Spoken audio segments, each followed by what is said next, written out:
Hey everyone, Kyle once again, and welcome back to another movie review. Um, Getting to reviewing this time a horror comedy film that was released from 2002, and this one is called Eight-Legged Freaks. Eight-Legged Freaks, as you can see, is like a giant spider film. Let the squashing begin. The tagline right there. The film stars David Arquette, Kuri Wuhrer, Scarlett Johansson, who plays the Black Widow in Avengers, and Dougie Doug, Leon Rippy, and that's almost pretty much it. And this film has been directed by Elroy Elkayem. It's hard to pronounce. I don't know how to pronounce his last name. Elkayem. I don't know. This guy, he's directed a few other films. So he directed two sequels to Return of the Living Dead. What was it called? Necropolis, and then after that called Rave of the Dead. Didn't care for those films. Then he also directed a sequel called Without a Paddle, Nature Calling. Never saw it though, but it looks pretty stupid anyway. But I would say this one is a lot better than the three other films he directed than those films, you know, because there's a much better cast and better, you know, looking film, you know, creature film, you know. But also, there was also some good points. You know, this is from the producers of Independence Day and Godzilla. It's produced by Roland Emmerich, the director of Godzilla and Independence Day. He produced this film along with Dean Devlin, who helped produce on his films Godzilla and Independence Day. So they're both producers on this film. So that thing was pretty much, you know, because Roland Emmerich, you know, directed those, you know, the sci-fi alien films, and then Godzilla, which is a giant monster film. So he helped produce on a film that's about giant spiders, you know. And this is based on what was called I think it was based on like on a short film or a story. Yeah, it's based on a short film called Larger Than Life that was also directed by Elroy Elkayem, you know.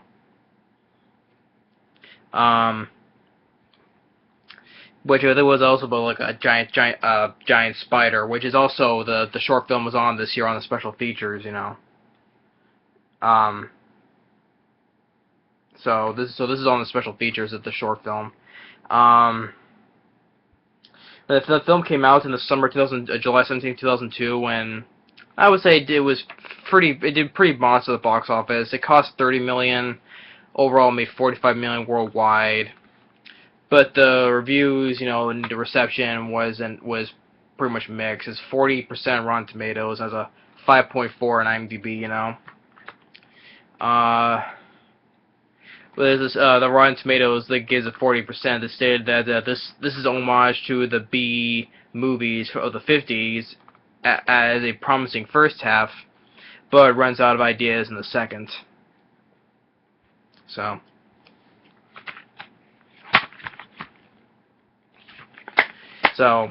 I don't know.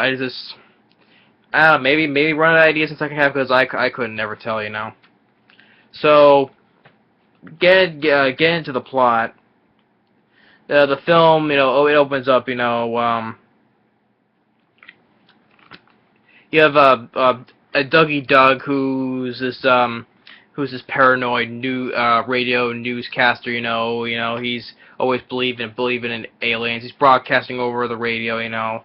And while at that, you know, there's a rabbit, you know, that's going across the road, and while a guy is driving a truck full of these toxic waste barrels, you know, almost hits the rabbit, but it causes it to swerve and knocks one of the barrels into the river, you know. And then it's been some time later, like a week or two later, this kid, Mike, he's on his way for his friend to see his friend Joshua, who owns a spider farm, all different kinds of species of spiders, and which is also played by Tom Noonan, who was I forget what the character's name in RoboCop 2, who was the drug addict king, who later got to put his brain in this big robot, and he was also in Last Action Hero as that guy from the film that Schwarzenegger was facing in the beginning, So he owns the spider farm, and his Mike, he's interested in all these. He's just interested in spiders, wondering, but like last week, the spiders have been growing like for 1 week, and then the next week, the spiders have been growing and getting bigger, because he's been doing something to them. He's like, But as he's showing all the different spiders, there's like some jumping spiders and some trapdoor spiders and tarantulas, and these orb weavers, and as he's showing them there's this female orb weaver that's just bigger than the male ones, that can give them the best present, they could suck the fluids out of its one of the webs and cocoons, So after when Mike leaves, he notices that one of the spiders is gone, but he doesn't know it's on his back, and it bites him. And for some reason, I've seen there's all of those spiders in his cages, but he never knocked it down as soon as he got bit, though. But all of a sudden, there's spiders all over the place, But then he knocks a few of them over, but also before that, there was like spiders all over the place, He dies, and his parrot, his parrot, the way that's talking, that says that the line from the Sixth Sense, I see dead people, So, and that parrot dies as well.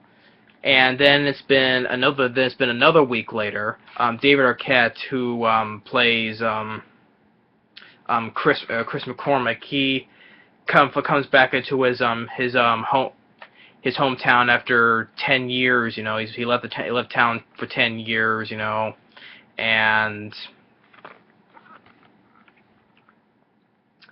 because the sheriff Sam Parker, played by Carrie Wuhrer, he punched her husband, and but then that was the reason why he left town. That he punched her husband, I guess. Visiting his aunt Gladys, and also when Mike was supposed to go to pay another visit, his mom there, and her deputy Pete, dragging that toxic barrel out, and but she grounds him for going over there, and also while over there she sees her daughter riding with her boyfriend and 2 other friends, dirt biking, played by Scarlett Johansson, Then what is it? Later on the night, they visited this mall that was owned by the mayor, played by Leon Rippy. He opens this mall, one of those schemes to get rich or something, and they wanted, the people wanted to sell the mine, but Chris McCormick comes later because the mine, there's this gold mine that belonged to his father. When he passed, he claimed that he found some gold in the mine, and they think he was crazy, but his son Chris believed he had found it. He doesn't want to sell, and he doesn't want to sell the mine. So, and later sometime in the night, Pete, the deputy, renovating his house, and his cat runs into the drywall because he sees one of the spiders, which they have gone big because they ingested into that toxic waste that went in the river. And they try to get the cat out, and they see it's kind of like the face gets the cat gets smashed into the wall. It's some of that's why it's more of a comedy because has some of those sound effects are like, you know, you hear like for the cat, you know, it's like fighting the spider, you know, but it's getting its ass beaten, you know, and it gets killed by this electric light in the ceiling, you know. So, but then so the next day, you know, Mike he sneaks out, you know, to go visit to go to Joshua's place, you know, and it's there. The entire place is covered in webs, you know, and goes out back. There's big spider tracks that leads out into the mines, and he finds a part of a skeleton, you know, a spider leg, you know. Um, and while in the mine, one of the workers, you know, he like using his hose, but it gets stopped. He tries to, you know, suck the water back up, but there's spiders in there, you know, spiders in there, and he gets like open his mouth and full of smaller spiders, but then he gets attacked by those bigger giant ones. And then later in the night, you know, Wade, the mayor, you know, he has an ostrich farm, you know. It has a bunch of ostriches. Um, a couple of them, you know, get pulled under by some trapdoor spiders, you know. He goes out there. Um, then a few more gets pulled under. He doesn't know what's happening. And then you hear Dougie Dog on the radio again, you know.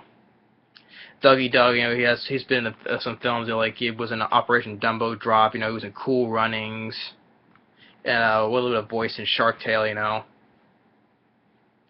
I probably like a long time ago when this first came out, I liked Dougie Dog, you know, I thought he was like a fun character, but now I've grown to think that he was like annoying, you know, how the way he is, you know. But you know, like I said, I find him as annoying now though. But like back in the time when this film first came out, you know, I did like him. But nowadays I don't though, not anymore. But he's still talking on the radio, thinking that aliens thinking that the aliens are causing because there's like animals are disappearing, you know, in the town, you know.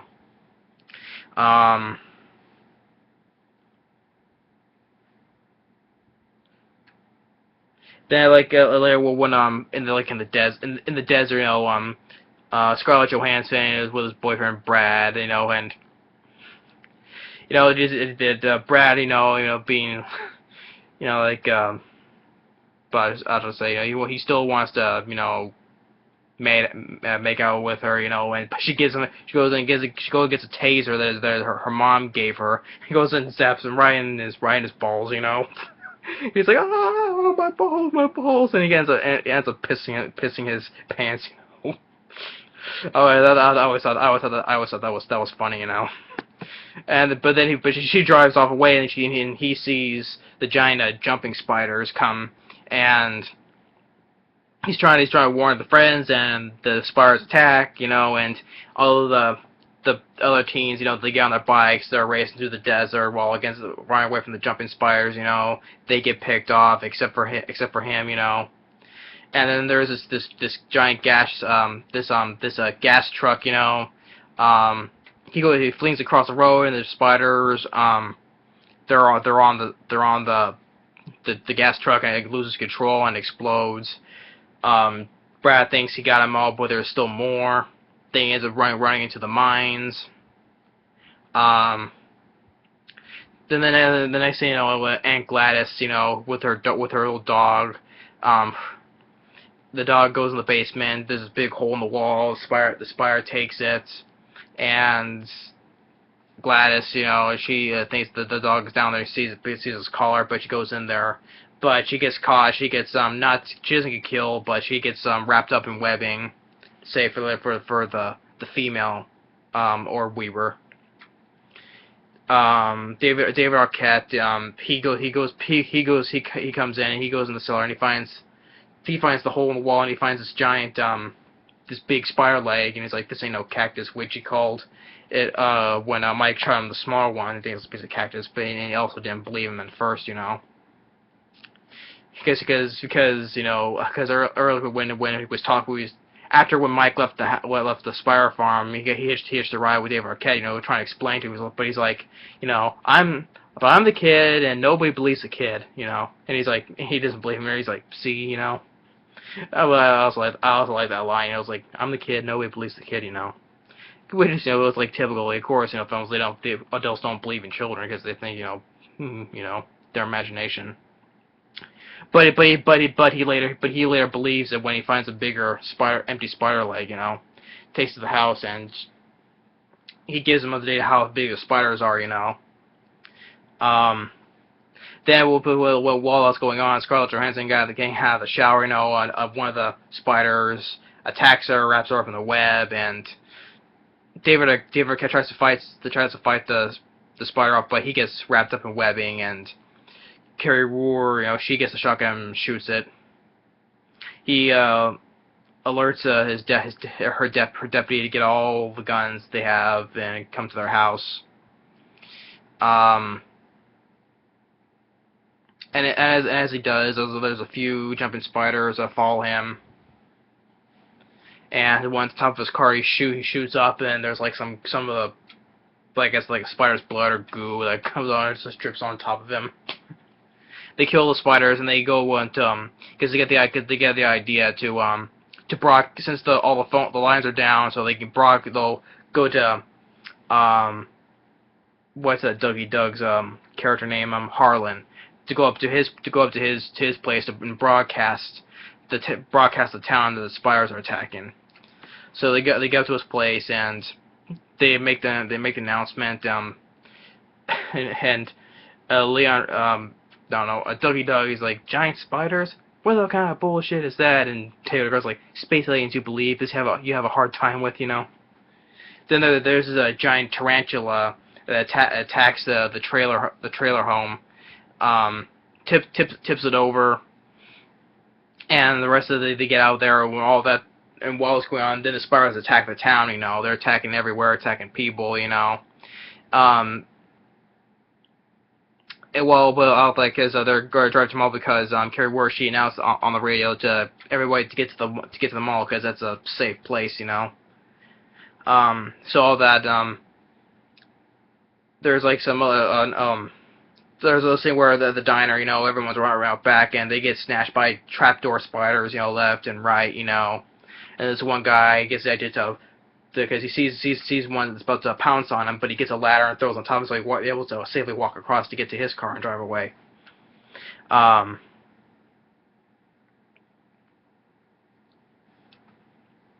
So everybody, you know, is getting to the mall, you know, killing a few spiders here and there. So they're able to close the door, the gates, you know. And the mall janitor there by the name of Norman. Well, that was kind of done, you know, because he has one pair of glasses, but if he can't see from far, he gets like he takes them off and he gets like a bigger pair of glasses with a bigger lens that'd be like this, you know. Nah, I just even though I know it's a horror comedy though, but I know some jokes I think didn't work though, but in some cases there was a few lines of jokes, you know, I thought were funny though. So while they're all talking, you know, they had Harlan gets the idea to use a phone to broadcast from the antennas on top of the mall, so they're able to call the army, you know. And while out that everybody in the mall, they're all grabbing weapons, you know, anything they can find. So they all get to they're on top of the roof, you know. David climbs onto the antenna and shoots a few spiders. David makes the call, tries in the army, but the other person doesn't believe it, thinks it's a prank call. And he's like, it's an invasion! They're here! They're here! So within the spiders are able to get through the gate, and they're killing spiders, but a lot of people are dying, you know. So they'll manage to, the rest of the survivors get to the basement, and Pete, the deputy, grabs like a chainsaw, you know, and he lifts one of the gates up to a store, you know, and they're trying to grab him, you know, through the gap, so he gets a chainsaw, saws off the legs, and he's get covered in green goo, you know. And then when it shows up back on the roof, and then when that's when David Arquette says the title right there. He says, "Get back, you eight-legged freaks." I always thought how he says it like that, you know. How he says the title like that. "You eight-legged freaks." So then Harlan, tries like a distracting, He's like, what? He's like, defend the human race, And he's like, you'll never get that, probe near me. He jumps off the roof, but he lands safely in some bushes where Pete is, and they both run away. Then David Arquette, he escapes through a vent, and he and Kara Wuhrer get down to the basement. And while that's Brad, throughout the whole time, he's been riding his motorcycle throughout the mines. If it's been hours, he should have ran out of gas though, but it's a movie, so he finds Wade, and Wade gets taken, and Brad, he gets this mechanical that pushes the big door down that was locked. So everyone heads out into the mines, but they can't fire a gun, anything that makes a spark, because there's some methane gas in the mines. So they can't do anything. They can't shoot anything. And the janitor Norman, he tries to follow the cables, and he sees something. And of course, he knows. Even with his glasses, it shows the view where his glasses are blurry. You can tell that's a spider. You don't need you can even tell with your glasses are blurry. You can tell it's a spider. But he changes the glasses. Spider attacks him and drags him away. Then there's no spider, and they kill it without using a crossbow. So then they find a whole bunch of dead bodies, their blood been drained, But when they find Wade, he's still alive. So the rest of them head out to the exit, while Chris David Arquette, he takes the bike in to find his aunt, where they're in the queen's nest. He finds some dead bodies that's been totally drained of blood. They're skeletons, but she's still alive. So they get him. He gets her out of the webbing, and then his aunt points out there's some gold behind him, and he sees it, and he knew that his father was not crazy after all. He found the mother lode the whole time, So he says, I knew he wasn't crazy.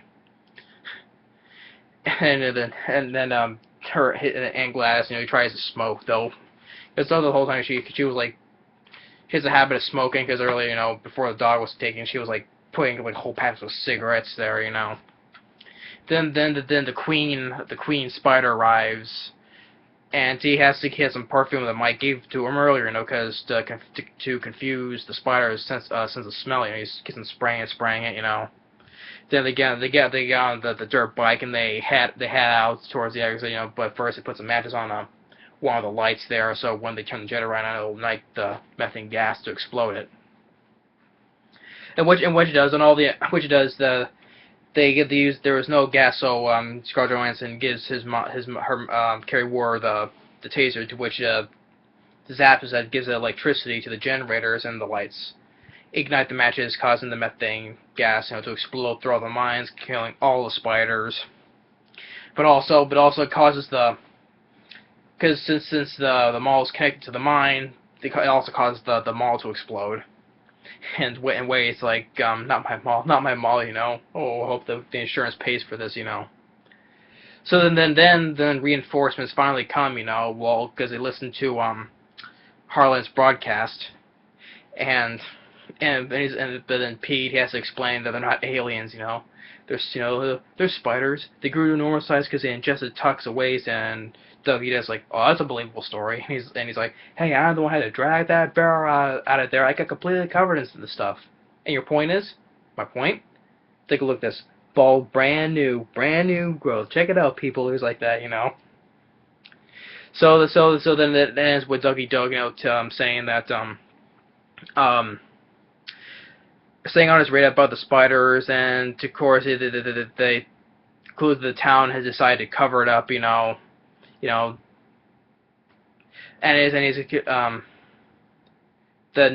he's considered over the rail beyond the town, and of course nobody will believe him because of how the way he talks about aliens, and he says that Chris reopened the mines and putting everybody back to work, and it ends with him, ends with close with his face, like,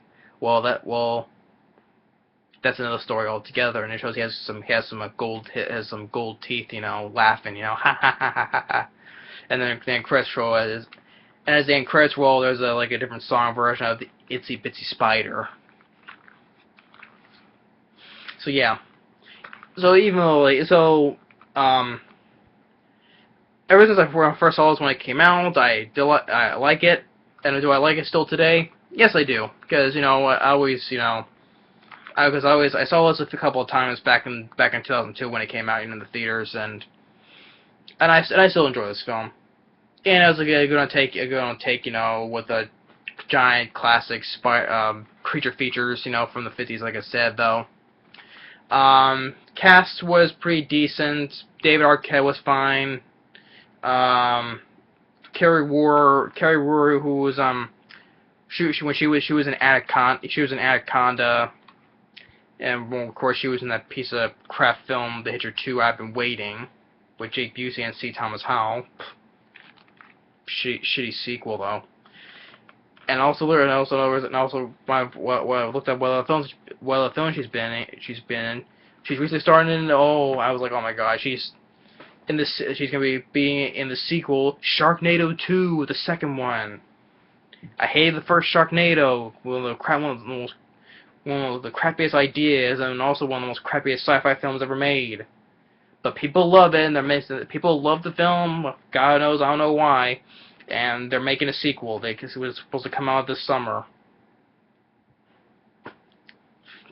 Fuck, Sharknado 2, the second one. I don't understand why people love the first one.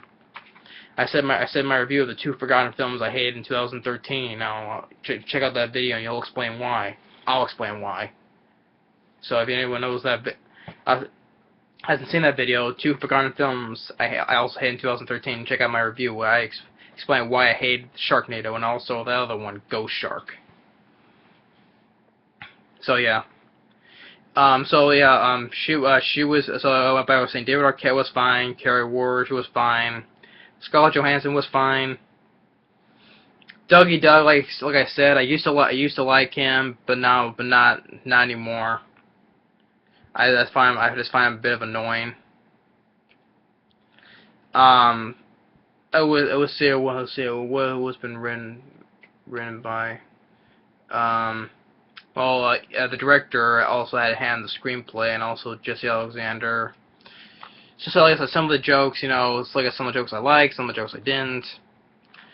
Mixing in with the horror, in the horror comedy, I like it overall. I like it overall no matter what, even though there are some nitpicks here and there, though. But at least there was a positive thing. Here on the back, Jonathan Foreman, New York Post, a real pleasure. Jokes and horror in the tradition of Tremors and Gremlins. I love both those films. I love Tremors and I love Gremlins. Both of them are real classics. Those I find no problems with them. The humor in those films I absolutely love. So yeah, okay, I like the trailer. How he puts it that way, yeah, I know they're trying to do a take on the comedy aspect and mixing with the horror with the giant spiders. I get it. But the jokes and humor were much better in Tremors and Gremlins. Special features, like I said, has a commentary with David Arquette, Rick Overton, who is Rick Overton? Trying to look who this guy Rick Overton is. I think he's, what is he?